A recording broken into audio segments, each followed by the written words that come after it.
que eu pretendo discutir nesse vídeo com vocês é o termo acessibilidade em museus de uma maneira mais abrangente. E principalmente no sentido de problematizar um pouco o uso desse conceito na nossa prática museológica no Brasil. No senso comum, tanto da educação formal, ou seja, das escolas, como da educação não formal e dos museus no país, é comum usar esse termo, que se usa esse termo, como um sinônimo de ações voltadas a pessoas com deficiência. Isso não é um uso equivocado, mas, a meu ver, e dos meus companheiros de trabalho aqui na Pinacoteca, de outros profissionais também, ele é uma compreensão um pouco restrita do que implica grupos com dificuldades de acesso ao museu. Então, quando a gente utiliza, por exemplo, na nossa prática educativa, na Pinacoteca de São Paulo, o termo acessibilidade em museus, a gente busca compreender dentro os públicos voltados a promoção de acesso no museu, as estratégias de acessibilidade, como os grupos com dificuldades de acesso aos museus, a este museu e aos museus em geral, e isso implica uma ampliação dessa compreensão de perfis de públicos. Então, a gente pode se basear nisso. Existem muitas pesquisas feitas em museus, a Pinacoteca tem pesquisas de perfil de público, outras instituições têm pesquisas feitas a nível regional, estadual e também algumas feitas em âmbito nacional, que nos ajudam a delinear um pouco quais são os perfis de públicos tradicionalmente frequentadores das instituições museológicas no país. Uma delas é relativamente recente, é de 2017, feita pela empresa J. Leiva, que se chama Cultura nas Capitais. Os dados podem ser acessados pela internet, os dados dessa pesquisa, e o que ela nos aponta em termos de perfil de público de museus no país é que ele é composto principalmente de pessoas jovens, bastante jovens, mais da metade com até 34 anos, com alta escolaridade, 57% dessas pessoas com ensino superior, e, consequentemente, alta renda. A escolaridade e renda costumam estar muito juntas, né, muito correlacionadas. 62% dos respondentes a essa pesquisa se encontravam no que que o IBGE categoriza como classe A, com renda superior a 18 mil reais por mês. Isso não é uma amostra compatível com a maioria da população brasileira. Então, isso indica grupos bastante privilegiados em termos de escolaridade e renda, que são os frequentadores espontâneos dos museus. Então, por oposição, quem tem dificuldade de acesso aos nossos museus são os grupos majoritários e que são de baixa renda e em situações de maior vulnerabilidade social. Existem outros dados que eu também acho relevantes nessa discussão, que tem a ver com a percepção da população em relação à cultura. Tem dados mais antigos, por exemplo, de uma pesquisa feita pelo IPEA em 2010, que se chama Sistemas de Indicadores de Percepção Cultural Relacionados à Cultura, que indicam que isso foi feito em âmbito nacional. E essa pesquisa indicou que mais da metade, pouco mais da metade, 56% dos entrevistados a ela, apontava como obstáculo aos equipamentos culturais a barreira social imposta pelo perfil do público que já frequenta esses ambientes, ou seja, a percepção de que aqueles são lugares elitizados e que não são para os seus pares, né? Não são para os seus iguais. Uma outra pesquisa feita pela Oi Futuro e pela Consumoteca em 2019, no ano passado, que se chama Pesquisa de Tendências Narrativa para os Futuros dos Museus, especificamente, né, voltada a essas instituições, tem dados muito próximos e indica que 58% dos entrevistados afirmam que os museus são espaços elitizados e pouco visitados.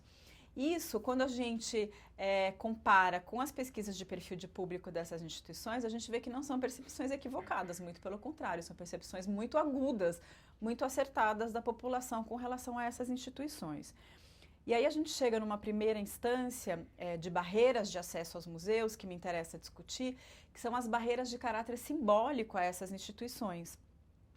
É muito comum, quando nós falamos do termo acessibilidade, a gente se ater principalmente aos aspectos físicos da acessibilidade ou da falta de acesso, no que diz respeito à dificuldade a ter rampas, elevadores, banheiros adaptados para cadeirantes, e muitas vezes minimiza ou põe em segundo plano essas questões das barreiras simbólicas aos museus, que são muito grandes e muito difícil de serem transpostas, porque implicam em mudanças de mentalidade e de percepção social da população a respeito com respeito ao lugar social que é ocupado pelos museus na nossa sociedade. Quer dizer, qual é a mentalidade, a percepção que a população tem com relação a essas instituições? Que lugar social ele ocupa, né? A quem ele serve, com quem ele dialoga, quem são seus interlocutores. E aí eu gostaria então de caracterizar um pouco com vocês essas possíveis diferentes instâncias de acesso aos museus, né? Que vão desde os aspectos mais materiais, concretos e tangíveis, até outros de ordem mais intangível e subjetiva, mas que são igualmente importantes. Então, o primeiro deles diz respeito a isso que também, como eu disse, é o que é mais comum a gente pensar quando a gente diz a palavra acessibilidade, que são os aspectos físicos da acessibilidade, que tem a ver com a possibilidade de acesso físico, de mobilidade e circulação pelos museus, né? Esse é o básico. Um segundo aspecto que também é decorrente desse, a gente pode chamar de um aspecto financeiro. O que é isso? A possibilidade de pagar pela entrada dos museus ou de ter entrada gratuita, mas também o subsídio de transporte. Em grandes cidades, como é o caso de São Paulo, por exemplo, a mobilidade pela cidade, a locomoção, custa muito dinheiro. Então, para determinados grupos com dificuldade de acesso terem condições de fazê-lo, é preciso que tenham também um subsídio de transporte para que eles possam acessar as instituições. Em terceiro lugar, aí a gente já entra num aspecto mais imaterial, digamos assim, são os aspectos intelectuais ou que outros autores chamam de comunicacionais. Eles têm a ver com a possibilidade de compreensão dos objetos expostos e dos discursos expositivos das instituições, da organização conceitual da instituição e da linguagem utilizada, e das normas institucionais e da orientação espacial. Então, vejamos quantas coisas estão envolvidas no aspecto intelectual de acesso às nossas instituições. Tem muitas camadas de significado que os visitantes precisam acessar para conseguir se relacionar cognitivamente ou intelectualmente com as nossas exposições. Isso não quer dizer que a gente tem que explicar para o visitante o que ele está experimentando no museu. Eu trabalho no Museu de Arte e isso é a última coisa que nós procuramos fazer frente a uma obra de arte, quer dizer, explicar uma obra de arte ou dar uma versão definitiva sobre uma obra de arte é bastante empobrecedor e redutor da própria potencialidade interpretativa da obra. Quando a gente diz acessar os discursos expositivos e os objetos, é dar chaves de inteligibilidade, dar condições para que as pessoas possam autonomamente se relacionar intelectualmente com o que elas estão vendo e vivenciando dentro do museu. Um outro aspecto tem a ver com um aspecto sensorial. O que é isso? É a possibilidade de ter acesso aos objetos museológicos e às exposições utilizando outros sentidos além da visão.